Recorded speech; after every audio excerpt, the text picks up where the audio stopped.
Hola, mi nombre es Germán Vidal, soy profesor en el Departamento de Sistemas Informáticos y Computación y en este vídeo voy a introducir lo que se conoce como el esquema MapReduce. Es un esquema que partió originalmente del contexto de los lenguajes de programación funcional, pero que hoy podemos encontrar en muchos otros lenguajes y en muchos otros ámbitos. Bien, los objetivos que se pretenden con este vídeo es que alcancéis, una vez lo hayáis visto, alcancéis a conocer lo que son los fundamentos del esquema MapReduce, cuál es su origen, cómo se define, cuáles son sus aplicaciones más importantes, sobre todo más allá del contexto donde se originó de la programación funcional, y que tengáis al menos una noción básica sobre cómo desarrollar la solución a un problema empleando este esquema. ¿Ok? Bien, los contenidos que vamos a ver van a ser estos. En primer lugar, veremos los fundamentos del esquema MapReduce. Luego veremos cuáles son los principales usos de este esquema. Y por último, cómo este esquema se ha utilizado, se viene utilizando en otros lenguajes de programación. Bien, el origen del esquema MapReduce está en las funciones map y fold que existen en los lenguajes de programación funcional y que son muy eficientes a la hora de procesar secuencias de datos o listas de datos. Este esquema, conocido como MapReduce y como digo, tuvo su origen en la programación funcional, tiene hoy en día un impacto muy importante en varios ámbitos cuando se trata de procesar datos a gran escala. Hablamos de más de 1 TB de datos, hablamos de miles de procesadores, hablamos de cientos de miles de discos duros con información que hay que procesar. ¿Ok? Bien, la idea, como digo, el origen está en la programación funcional y en las funciones map y fold. La función map la tenéis aquí, es la primera, lo que hace es, dada una función y una lista, devuelve una nueva lista en la que hemos aplicado esa función a cada uno de los elementos de la lista. ¿Vale? De ahí el nombre, hemos mapeado esa función, hemos aplicado, viene del inglés, esa función a cada elemento. La función fold, por su parte, toma un operador binario y un, digamos, elemento neutro y una lista y construye una expresión como la que tenéis aquí. Es decir, lo que hace es integra toda esa información, ¿vale? Utilizando el operador binario que le hemos pasado y hace y calcula una expresión de este estilo. ¿Ok? Bien, podemos ver ejemplos. Aquí tenemos una expresión que lo que hace es tomar una lista, en este caso 1, 2, 3, incrementar cada elemento de la lista en 1, y eso lo hacemos con la función map, y a continuación utilizamos la función fold para obtener el resultado de multiplicar todos los elementos de la lista resultante. ¿Ok? Concretamente, pues aquí empezaríamos por evaluar map, que nos devolvería la lista 2, 3, 4, en la que hemos incrementado cada elemento de la lista en 1, y ahora podríamos aplicar la función fold, que haría la multiplicación de 2 por 3 por 4, obteniendo el resultado final. ¿Ok?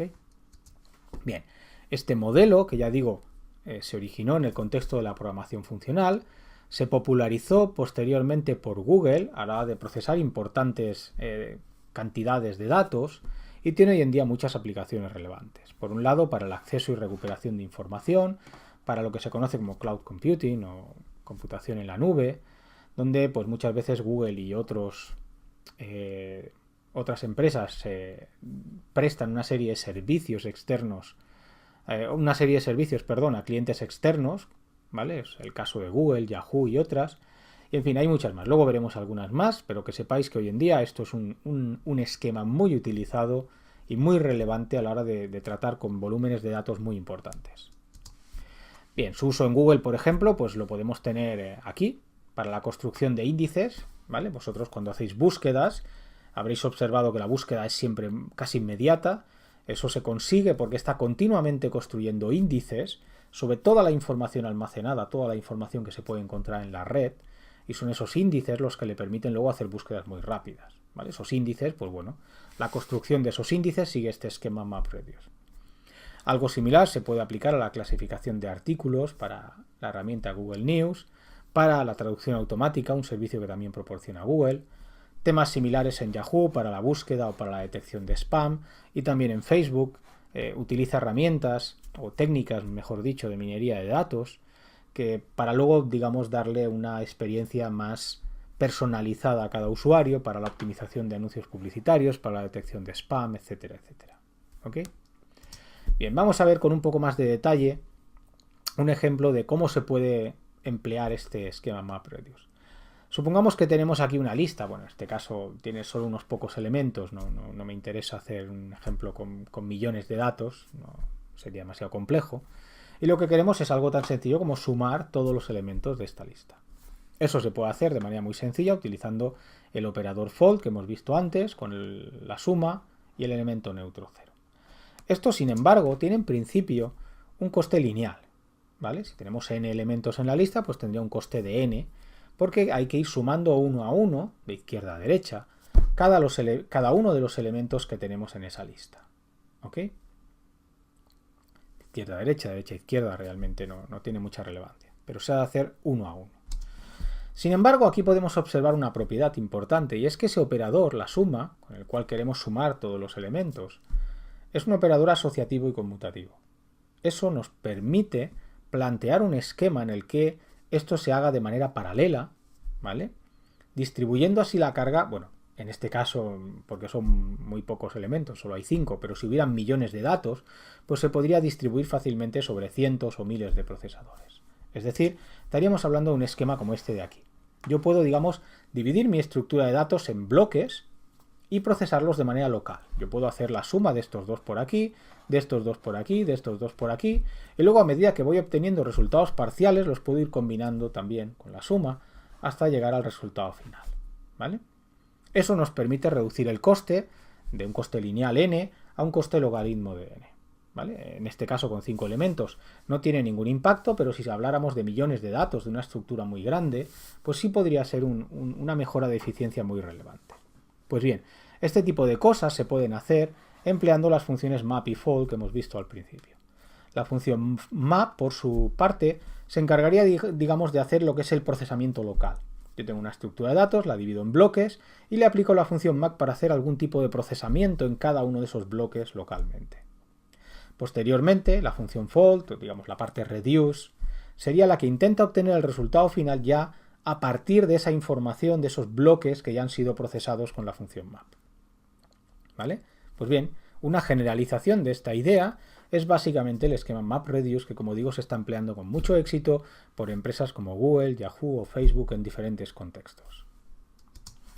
Bien, aquí lo tenéis un poco más especificado, ¿vale? Las dos etapas que mencionaba. La función map pues toma esos bloques locales y lo que hace es aplicar la función en cuestión para hacer ese procesamiento local, y en una segunda fase vendría la etapa fold o reduce, en la cual intentamos combinar toda esa información que ya hemos procesado a nivel local, intenta combinarla para obtener el resultado final. ¿Ok? Bien, esto también se ha extendido, aunque ya digo que el origen de este esquema está en los lenguajes de programación funcional y las funciones map y fold que están predefinidas.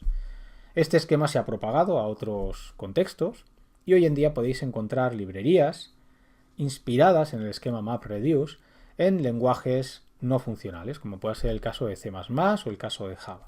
En ambos tenemos librerías donde podéis ver cómo, bueno, pues os permiten utilizar este esquema de manera muy simple, ocultando la parte más sucia del esquema, la división en trozos, el acceso de claves, el acceso por claves para que sea eficiente, etcétera, etcétera, y os podéis centrar, digamos, en las dos etapas principales, lo que va a ser el map y lo que sería luego el reduce, que lo une todo, ¿vale? Para vuestro problema particular. Eso os permite, a la hora de atacar un problema donde tenéis un volumen muy grande de datos, pues dividirlo en dos etapas claras, lo que sería la etapa map, la etapa reduce, y utilizar alguna de estas librerías para simplificar todo el proceso de resolución. ¿Ok? Bien, como conclusiones, en este vídeo hemos aprendido cuáles son los fundamentos del esquema conocido como MapReduce, ¿vale? Y cómo podéis plantear la solución a un problema empleando el esquema MapReduce, siempre dividiéndolo en dos etapas, la etapa map, la etapa reduce. ¿Ok? Bien, si queréis saber más sobre este tema, sobre el esquema MapReduce, os recomiendo el que investiguéis su uso en otros lenguajes de programación no funcionales. Os recomiendo C++ o Java, que busquéis la librería MapReduce que hay para estos lenguajes y que veáis cómo está definida y qué facilidades os proporciona.